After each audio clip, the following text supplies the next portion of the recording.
नमस्कार, बहुत बहुत स्वागत है आपका एमपी की बात में। मैं हूं आपके साथ ललित। खबरों की शुरुआत करेंगे सीहोर से बड़ी खबर के साथ। बीजेपी और संघ की बड़ी बैठक खत्म हो चुकी है। बैठक में लोकसभा चुनाव को लेकर प्रेजेंटेशन दिया गया। विधानसभा चुनाव में हारी हुई सीटों पर जीत के लिए फोकस रहेगा। हारे हुए बूथों पर वोटिंग प्रतिशत बढ़ाने पर फोकस किया जाएगा। बीते लोकसभा चुनाव से वोट शेयर 10% बढ़ाने पर चर्चा की गई है। 2024 लोकसभा चुनाव पर 58 से 68% पहुंचाने की कवायद की जा रही है। तो देखिए, बीते लोकसभा चुनाव से वोट शेयर 10% बढ़ाया जाएगा, इस पर चर्चा की जा रही।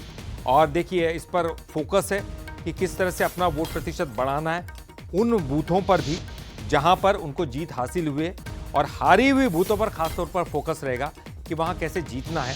तो लोकसभा चुनाव को लेकर ये प्रेजेंटेशन बीजेपी और संघ की जो बड़ी बैठक थी वो खत्म हो गई है, और बहुत सारी चीजें इसमें निकलकर सामने आई है।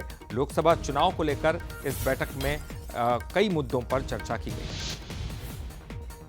तो विधानसभा चुनाव में हारी हुई सीटों पर फोकस किया गया कि कैसे उन सीटों को जीतना है, कैसे भारतीय जनता पार्टी उन हारी हुई सीटों पर मजबूती के साथ खड़ी रहेगी, इस पर जो है चर्चा हुई। साथ ही जो ऐसी जगह, जो ऐसी सीटें, जो ऐसी बूथ हैं जहां पर जीते भी है, वहां भी 10% के करीबन जो है वोट शेयर बढ़ाने की कोशिश की जाएगी।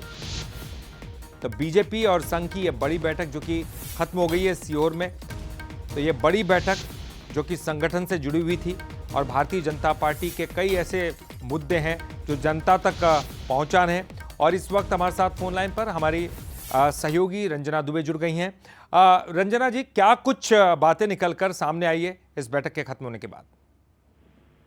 जी ललित, बिल्कुल। आज की ये जो बैठक है, लोकसभा चुनावों को लेकर पूरा फोकस रहा है इस बैठक में। और हारी हुई सीटों को लेकर जो रणनीति है वो तैयार हुई थी। खास करके जो प्रेजेंटेशन है इस बैठक में वो दिया गया है लोकसभा चुनावों को लेकर, और उन सीटों पर फोकस है जहां पर बीजेपी हारी है।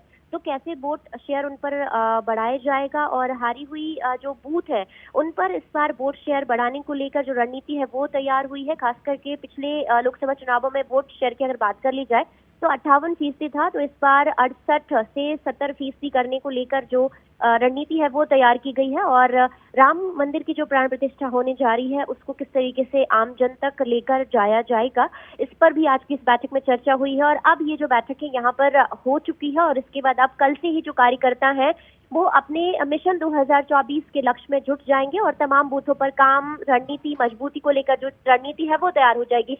इसके बाद एक और जो बड़ा मुद्दा आज की इस बैठक में था, प्रत्याशियों को लेकर कि क्या फेरबदल किया जाएगा या नहीं किया जाएगा, क्योंकि लगातार तरह तरह के जो प्रयोग है वो विधानसभा चुनाव में हुए थे। तो इस बार भी कुछ अलग तरह के जो प्रयोग है लोकसभा चुनावों में देखने को मिल सकते हैं। खास करके जो महिलाएं हैं, युवाओं हैं, इन पर भी जो बीजेपी दाव है वो लगा सकती है। और कुल मिलाकर जो टारगेट है 29 में से 29 सीटें जीतने का, तो इसी लक्ष्य को लेकर आप बीजेपी लोकसभा चुनावों को लेकर कल से मैदान में नजर आएगी। और मजबूती के साथ इस बार हर एक कमजोर बूथ को मजबूत करने को लेकर जो रणनीति है उस पर काम शुरू किया जाएगा। ललित, बहुत बहुत शुक्रिया रंजना इस पूरी जानकारी के लिए आपका। तो